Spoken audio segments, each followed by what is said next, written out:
ഒരു വലിയ ദുരന്തമാണ് കുവൈത്തിലുണ്ടായിട്ടുള്ളത്. 50 പേര് മൊത്തം അവിടെ മരണപ്പെട്ടു എന്നാണ് ഇതിനകം വന്നിട്ടുള്ള വിവരം. കേരളത്തിൻ്റെ ജീവനാഡിയായാണ് പ്രവാസികളെ നാം കാണുന്നത്. പ്രവാസ ജീവിതത്തിനിടയ്ക്ക് ഉണ്ടായിട്ടുള്ള ഏറ്റവും വലിയ ദുരന്തമാണ് കഴിഞ്ഞ ദിവസം കുവൈറ്റിൽ സംഭവിച്ചത്. അവിടെ മരണപ്പെട്ടവരിൽ 33 പേരുടെ മൃതദേഹമാണ് ഇന്നിവിടെ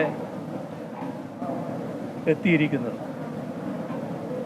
അതിൽ 23 പേര് കേരളീയരും 7 പേര് തമിഴ്നാട്ടുകാരും ഒരാൾ കർണാടകക്കാരനുമാണ്. നമ്മുടെ സംസ്ഥാനത്ത് സാധാരണഗതിയിൽ പ്രവാസ ജീവിതത്തിനിടയ്ക്ക് വലിയ പ്രതീക്ഷയോടെ കാത്തിരിക്കുന്ന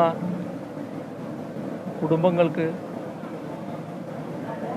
ഒരിക്കലും തീരാത്ത രീതിയിലുള്ള നഷ്ടമാണ് സംഭവിച്ചിട്ടുള്ളത്. ഈ ദുരന്തമുണ്ടായ ഉടനെ കുവൈത്ത് ഗവൺമെൻറ്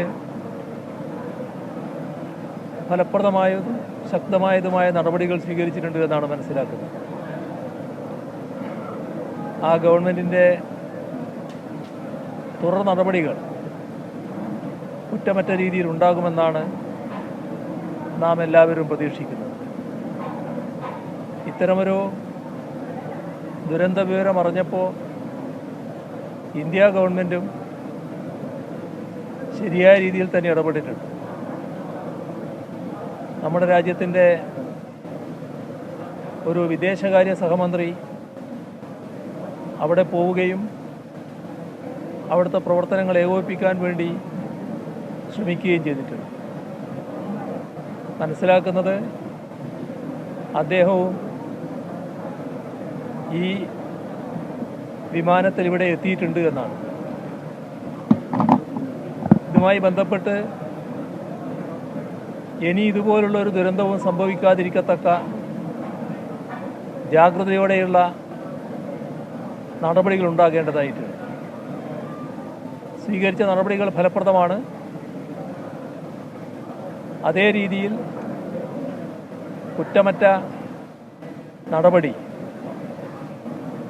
കുവൈറ്റിൽ ഉണ്ടാകുമെന്ന് തന്നെയാണ് പ്രതീക്ഷിക്കുന്നത്. ഈ കുടുംബങ്ങൾക്ക് മതിയായ നഷ്ടപരിഹാരം നൽകാൻ കുവൈറ്റ് ഗവൺമെൻറ് തന്നെ നേതൃത്വം കൊടുക്കുമെന്ന് പ്രതീക്ഷിക്കുകയാണ്. അത്തരം കാര്യങ്ങളിൽ ഇന്ത്യ ഗവൺമെൻറ്റും കുവൈത്തുമായി ബന്ധപ്പെട്ട് കാര്യങ്ങളിൽ വേഗത കൂട്ടാൻ വേണ്ടി ശ്രമിക്കേണ്ടതായിട്ടുണ്ട്. കാരണം ജീവസന്ധാരണത്തിന് വേണ്ടി പോയവരാണ് ഈ രീതിയിൽ ദുരന്തത്തിനിരയായിട്ടുള്ളത്. അപ്പോൾ ആ കുടുംബത്തെ എത്ര കണ്ട് സഹായിച്ചാലും മതിവരില്ല. അതുകൊണ്ട് തന്നെ ഫലപ്രദമായ ഇടപെടൽ കുവൈത്തുമായി ബന്ധപ്പെട്ടുകൊണ്ട് തുടർന്നും ഉണ്ടാകണമെന്നാണ് പറയാനുള്ളത്. സംസ്ഥാനത്തുണ്ടായ ഈ വലിയ ദുരന്തത്തിൽ അഗാധമായ ദുഃഖവും അനുശോചനവും നമ്മുടെ നാടാകെ രേഖപ്പെടുന്ന ഘട്ടമാണിത്. ഞെട്ടലോടെയാണ് നാടാകെ ഈ വാർത്ത കേട്ടത്. ഇന്നലെ പ്രത്യേക മന്ത്രിസഭാ യോഗം ചേർന്ന് കാര്യങ്ങൾ പരിശോധിക്കുകയും തുടർ നടപടികൾ സ്വീകരിക്കാൻ തീരുമാനിക്കുകയും ചെയ്തു. അതിലൊരു കാര്യത്തിൽ എൻ്റെ അഭിപ്രായത്തിൽ ശരിയല്ലാത്തൊരു സമീപനം ഉണ്ടായിട്ടുണ്ട്. പക്ഷേ ഇപ്പോൾ ആ ഒരു വിവാദത്തിൻ്റെ സമയം അല്ല, അതിലേക്ക് ഞാനിപ്പോൾ പോകുന്നില്ല. ഞാൻ ഉദ്ദേശിക്കുന്നത് ഞങ്ങളൊരു മന്ത്രിയെ അവിടെ അയക്കാൻ നിശ്ചയിച്ചിരുന്നു. വീണ ജോർജ് ഇവിടെ വരെ വന്നതാണ്. പൊളിറ്റിക്കൽ ക്ലിയറൻസ് കിട്ടാത്തതുകൊണ്ട് പോകാൻ പറ്റിയില്ല. അത് ഇപ്പോൾ ഒരു ഗൗരവമായ പ്രശ്നമായിട്ട് ഞാൻ ഉന്നയിക്കുകയല്ല, അത് നമുക്ക് പിന്നീട് ചർച്ച ചെയ്യാം. ഇപ്പോൾ നാം എല്ലാവരും ശ്രദ്ധിക്കേണ്ടത് ഈ കാര്യത്തിലാണ്. ഏകോപിതമായ ശ്രമങ്ങളാണ് വേണ്ടത്. കേന്ദ്ര ഗവൺമെൻറ്റും സംസ്ഥാന ഗവൺമെൻറ്റും എല്ലാം ഏകോപിതമായ മനസ്സോടെ തന്നെ ഈ കുടുംബങ്ങളെ സഹായിക്കാൻ വേണ്ടി ഇടപെടുകയാണ് വേണ്ടത്. അതിന് കുവൈത്തുമായുള്ള നിരന്തര ബന്ധം കേന്ദ്ര ഗവൺമെൻറ്റിൻ്റെ ഭാഗത്ത് നിന്ന് ഉണ്ടാകേണ്ടതായിട്ടുമുണ്ട്. ഇവിടെ നമ്മുടെ തമിഴ്നാട് മന്ത്രിയാണ് ഇദ്ദേഹം, മസ്താൻ, സഞ്ജയ് കെ മസ്താൻ, ന്യൂനപക്ഷ ക്ഷേമ വകുപ്പ് മന്ത്രിയാണ് അവിടെ.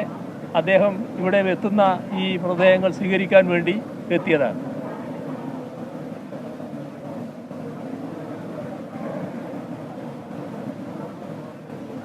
il